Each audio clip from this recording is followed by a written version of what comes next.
Last week has seen many indicators that the populations in Russia, Belarus, Ukraine, and many other places are likely to make their Aliyah to Israel, or at least have their eyes turned towards Zion, because this war in Russia and Ukraine, which is making everyone uneasy, has no signs of stopping or slowing down, as missile and drone strikes, all kinds of sabotage, suspected attacks of sabotage in both countries took dozens of civilian lives, even as the opposing armies continue to fight and battle each other along about 1,300 kilometer line of contact.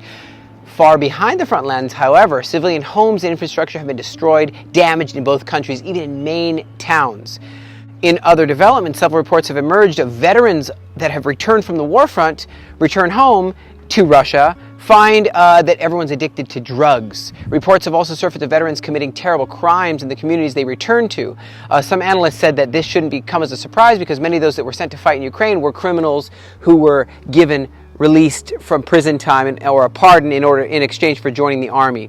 As one psychologist in the northern city of St. Petersburg told Reuters magazine, many of these men had severe emotional and mental health issues before going and fighting in a brutal war which doesn't serve any therapeutic or rehabilitative purpose. We shouldn't be surprised when they come home from the war, they commit horrible crimes. These reports add to a growing list of instability, negative feelings in these countries of origin, and there's also environmental degradation, stagnation of economic growth, corruption, sharp decline in the quality of and availability of healthcare services and other basic services in many cities. A comparably grim situation has also developed in the Ethiopian region of Gondar, home to a bulk number of Jewish communities waiting for their chance to make Aliyah to Israel. Last week, there have been several rescue flights bringing Israeli Ethiopian Jewish immigrants back home to Israel. These flights took off under the emergency conditions at the airport in Addis Ababa, even as clashes continued between the National Army of Ethiopia and the Fano militia. Chairman of the Jewish Agency, Major General Doron Almog in reserves, told reporters that after some tense days, the Jewish Agency, along with Prime Minister's Office, Ministry of Foreign Affairs, Israeli Embassy in Ethiopia, and the National Security Council and the Ministry of Aliyah and Integration carried out a courageous operation to rescue those who were under siege in Gondar. Jewish Agency personnel were on the ground from the very beginning, and of course they said, our staff will support, will embrace these people making Aliyah, will rescue them, will take care of them with great care and sensitivity.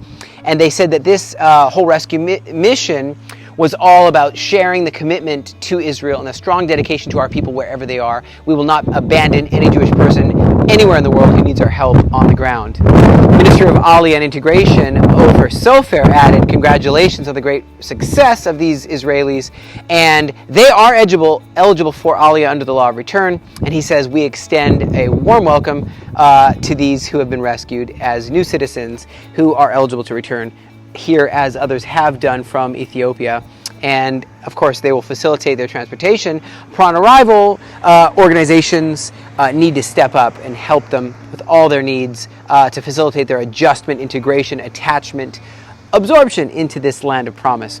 Here in Israel, the Planning Administration's Committee for National Infrastructures announced on Monday that Beersheba, the largest city in southern Israel's Negev region, will soon get a light rail system to improve the transportation there. Yeah, from Tel Aviv, Jerusalem, now we're going to other major cities. The line will begin at the southern terminus of the Israel Railways and will include service to the Central Bus Station, Soroka Medical Center, Ben Gurion University in the Negev, and several other key points running parallel to Highway 60. The railway will be an engine of economic growth for Beersheba and the entire region, and it will serve the civilian settlements and IDF bases and all that.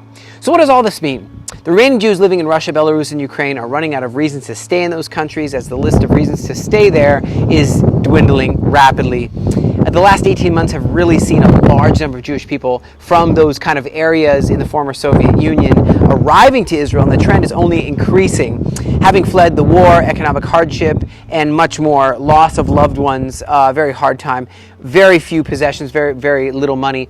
They need counseling. They need help, and they need to recover from the trauma that they're fleeing from. And Jewish people arrive now also from Ethiopia, and they're in a kind of similar situation. There's a war zone there, almost no money, almost no possessions, and they need a great deal of help to adjust in their new situation, their new life here in Israel. And that's good news because we're here to help. Israel has a lot of experience helping Jewish people who have run away from places like the Holocaust, and they have very little than the clothes on their back. And Israel's economy is good, and in general, the quality of life here is improving little by little, like the light rail and stuff. Less good news is it takes a tremendous amount of money and creative energy to meet these needs and to meet them where they're at and take them from where they're at to where they're going. That's what the Aliyah Return Center was founded to do. Language instruction, job counseling, job training, food, clothing, shelter, Hebrew school, so much more. And that's what we do day in, day out, year in, year out, and we love to do a lot more. And that's what this lighthouse, a hub of operation, is. A place that we can do a lot more and house a lot more people. So if you'd consider being a financial partner with the Aliyah Return Center, please don't hesitate and do that today. Now's the time to act.